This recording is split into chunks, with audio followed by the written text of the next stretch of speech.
Sur le terrain, il s'agit d'un effort collectif. La Chine a dépêché plusieurs équipes au Myanmar, parmi lesquelles des spécialistes du sauvetage au niveau national, ainsi que des représentants d'organisations non gouvernementales.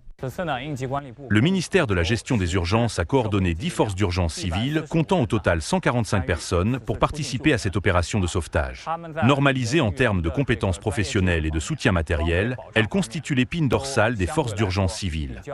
Ces équipes ont contribué aux opérations de sauvetage de 8 survivants et de recherche des restes de 37 personnes décédées. La Ram Rescue Union, la fondation des bénévoles du sauvetage de Shenzhen et la Xiamen Down Emergency Rescue sont toutes présentes sur le terrain au Myanmar.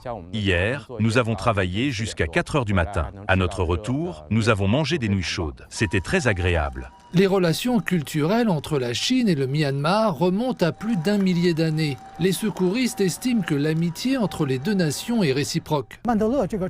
Mandalay est une ville unique. C'est une ancienne ville historique du Myanmar. En fait, c'est aussi la ville centrale le long de la partie sud de la route de la soie, une extension de notre route ancienne du thé et des chevaux. Les peuples de Chine et du Myanmar sont dans une situation de bénéfice et d'assistance mutuelle depuis plus d'1 millier d'années. Je pense donc que notre venue ici pour aider aux opérations de sauvetage et de soutien est une continuation de notre amitié. Vendredi, le département des pompiers du Myanmar a annoncé que ces opérations passeraient du sauvetage au rétablissement. Des habitants disent qu'ils n'oublieront jamais ce que beaucoup de ces sauveteurs ont fait pour eux pendant certains des jours les plus sombres du Myanmar.